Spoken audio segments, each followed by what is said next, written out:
सबसे पहले तो बहुत शुक्रिया आपके वक्त का। एहतशाम साहब, आपकी इजाज़त से सबसे पहले मैं इरशाद आरिफ साहब के पास जाऊंगी। इरशाद आरिफ साहब, हमने देखा कि पहले कहा गया जलसा होगा, नहीं होगा, हुकूमत इजाज़त नहीं देगी, उसके बाद बिलाखिर हुकूमत की जानिब से इजाज़त दी गई, इस पर भी हम बात करेंगे। लेकिन आज जाहिर है इस जलसे में जो सबकी नज़रें थी वो आसिफा जो भुट्टो जरदारी हैं उनके खिताब पर थी। सबसे पहले ये बताइएगा सर, मजमूई तौर पर उनके खिताब को कैसे देखते हैं आप? मुझे पुराना शेर याद आ रहा है कि बहुत शोर सुनते थे पहलू में दिल का, जो चीरा तो एक कतरा खून ना निकला। देखें, ये कई अरसे से तकरीबन 2 साल से हम सुन रहे हैं कि आसिफा भुट्टो को तैयार कराया जा रहा है और उनको लॉन्च किया जाएगा, क्योंकि उनकी डिलीवरी बेहतर है बिलावल से, उनकी बॉडी लैंग्वेज, उनकी परफॉर्मेंस, उनकी बहुत सारी खूबियाँ बयान की जा रही थी कि वो बहुत मुताला करती हैं, बहुत पढ़ती हैं, बड़ी ज़हीन हैं, वो वाले साहब को भी मशवरे देती हैं, बिलावल को भी मशवरे देती हैं। तो सही बात है कि मुझे तो कोई ऐसी बात नज़र नहीं आई, लेकिन बड़े लोगों के बच्चे हैं, वो जुल्फ़िकार भुट्टो की नवासी हैं, बेनज़ीर की बेटी हैं, जरदारी साहब की बेटी हैं। तो कल को अगर उन्हें लीडर बनना है तो उसके लिए हमारे यहाँ ना तजर्बा काम आता है, ना इल्म काम आता है, ना जहानत काम आती है। हमारे यहाँ तो बाप दादा की विरासत काम आती है और सौदेबाजी की और चालबाजी की सलाहियत काम आती है, और हमारी जो कमज़ोर रियासत है उसकी कमज़ोरी काम आती है और लीडर बन जाते हैं। तो लीडर बनने में तो उनके कोई रुकावट नहीं है, क्योंकि जो पाकिस्तान में लीडर बनने के लिए जो कुछ दरकार है वो सबने हासिल है। लेकिन अगर ईमानदारी से तजिया किया जाए और उनकी परफॉर्मेंस देखी जाए, उनकी तकरीर देखी जाए, तो मुझे तो कोई ऐसी बात नजर नहीं आई जिसकी वजह से मैं कह सकूं वो बिलावल वाला ही मामला है। और बिलावल के साथ भी जो मसला हुआ है वो ये नहीं है कि वो बासलाहियत नहीं है, वो इनसे मुझे ज्यादा बेहतर लगा था पहली तकरीर में भी, लेकिन उसके साथ जो ज्यादती हुई, उन पर जो मलबा है, जो साया है जरदारी का, जब तक वो इस पर भी मौजूद रहेगा तो लीडर बनने में बहुत बड़ी रुकावट वो है। और दूसरा जो प्रॉब्लम है कि अपनी जाती जो हर इंसान को अल्लाह ताला ने कुछ सलाहियतें अता की होती हैं, उसको बरूए कार लाने की बजाय कोशिश हो रही है कि बिलावल को बेनजीर और जुल्फ़िकार भुट्टो का मलबूआ बनाया जाए और इसको बेनजीर भुट्टो के तौर पर पेश किया जाए, बेनजीर भुट्टो बनाने की कोशिश की जाए। ऐसा मुमकिन नहीं होता। ये फिल्मों में तो हो सकता है और ड्रामों में चल जाता है, लेकिन सियासत में मेरा ख्याल है ये बात जिंदगी में मुश्किल है। ठीक है, एहतशाम साहब का भी कमेंट ले लेते हैं। एहतशाम साहब, आसिफा भुट्टो जरदारी ज़रा पहली उनकी बाकायदा सियासी तकरीर थी, वैसे तो मोरूसी सियासत पर हमेशा से ये तनकीद होती रही है, आप कैसे देखते हैं? देखिए, जिस तरह शाह साहब बात कर रहे हैं, अगर ओवरऑल सोनिया भुट्टो ख़ानदान की बात की जाए, उनकी ख़वातीन की बात की जाए, तो डेफिनेटली मरहुमा बेनज़ीर भुट्टो साहबा के बाद तवक्कुआत लोगों की बहुत थी कि बख्तावर या और जिस तरह फातिमा है, ये अपना आसिफा हैं, इनके बारे में बहुत ज़्यादा उम्मीदें थीं। और आपको याद है कुछ अर्सा पहले जरदारी साहब ने भी कहा था कि वक्त आएगा कि दोनों बहनें जो है ना वो सियासत में एंट्री देंगी। मुख्तार साहबा की तो आपने देखा मंगनी हो गई है, वो अपनी खाला की तरह, सनम भुट्टो की तरह लगता है कि वो घरेलू ज़िंदगी गुजारेंगे, साइड लाइन हो गई हैं। अभी सवाल बड़ा अहम है, मैं भी बड़े शौक़ से देख रहा था कि अपना आसिफा क्या बात करेंगी। देखिए, 2 तकरीरें आज की हैं, थोड़ी सी उसकी भी बात कर ली जाए। पहले तो मरियम साहबा की तकरीर, वो तो वाज़े तौर पर लग रहा था इरफान साहब, मुझे अपना शाह साहब के इरफान सिद्दीकी साहब और क्या नाम है दूसरे परवेज़ रशीद साहब की सारी काविश थी, जज्बात उनके मरियम साहबा के अपने थे।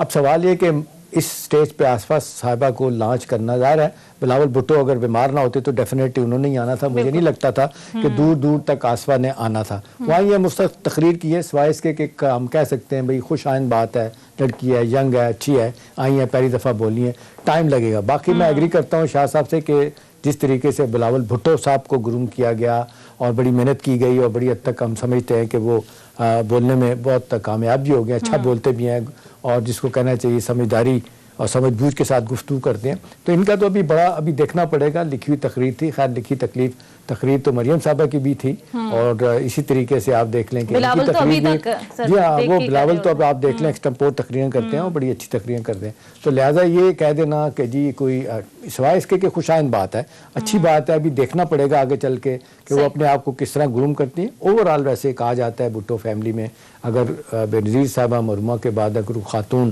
واقعتاً جو صلاحیت والی تھی تو وہ مرتضیٰ کی بیٹی جو ہے نا وہ فاطمہ بھٹو ہے.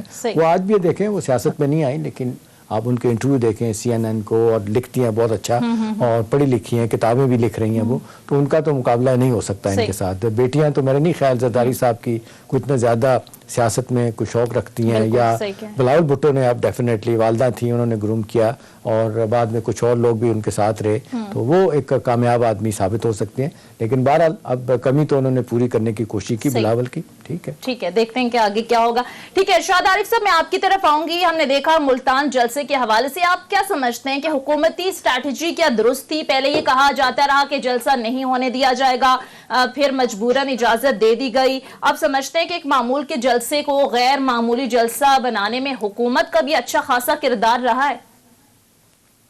میں سمجھتا ہوں کہ PTM کو شکر گزار ہونا چاہیے جناب عثمان بزدار صاحب کا اور ان کی حکومت کا کہ ایک دن کا ایونٹ انہوں نے 4 دن کا ایونٹ بنا دیا اور کوشش کی کہ عوام میں یہ تاثر جائے کہ PTM کامیاب رہی ہے اور حکومت ناکام ہو گئی ہے.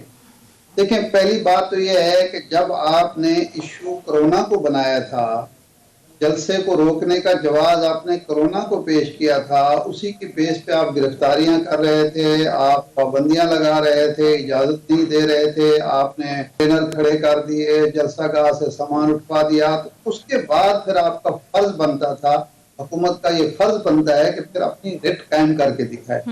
یہ عجیب مذاق تھا کہ آپ کارکنوں کو گرفتار کر رہے ہیں, لیڈر جو ہے وہ آرام سے چل پھر رہے ہیں. جب ماضی میں جب بھی کسی جلسے کو روکا گیا تو کارکنوں کے ذریعے نہیں روکا گیا, ہوتا یہ تھا کہ لیڈروں کو گھروں میں نظر بند کر دیا جاتا تھا اور پھر کارکنوں کی جو کارکن پھر بھی پہنچنا چاہتے ان کو گرفتاری ہو جاتی تھی, پھر راستے بند کیے جاتے تھے. یہاں بالکل الٹا کام ہو رہا تھا. دوسرا, حکومت کی پالیسی میں ایک تضاد موجود تھا. جب آپ کہہ رہے ہیں کہ کرونا کی وجہ سے کسی قسم کا اجتماع نہیں ہو رہا تو پھر آپ کو سراج الحق صاحب اگر جلسہ کر رہے ہیں دیر میں اور آپ کی حکومت صبح خیبر پختونخوا میں ہے وہ اجازت دے رہی ہے, برداشت کر رہی ہے, آپ کے اسد عمر صاحب جو NCOC کو ہیڈ کرتے ہیں وہ بیٹھ کے جناب والا خود سکر میں ایک اجتماع کر رہے ہیں, کہ وہ 500 کا ہی کیوں نہ ہو لیکن اجتماع تو اجتماع تھا اور وہاں بھی کورونا کی بہت زیادہ SOP کی پابندی نہیں ہوتی. آپ اس کو اجازت دے رہے ہیں تو اس کے بعد آپ کے موقف میں کوئی وزن باقی نہیں رہا, کوئی آپ کی اخلاقی ساکھ باقی نہیں رہی. اس کے باوجود سمجھتا ہوں کہ جلسہ کرنا جو تھا وہ PTM کا ایک ضد تھی, وہ غلط ضد تھی. آپ عوام کی صحت کو, آپ عوام کی زندگی کو داؤ پر لگا کر آپ جلسہ کریں گے تو اس کا نقصان آپ کو بھی اٹھانا پڑے گا, عوام کو بھی اٹھانا پڑے گا. لیکن حکومت بہتر اسٹریٹجی اختیار کر سکتی تھی.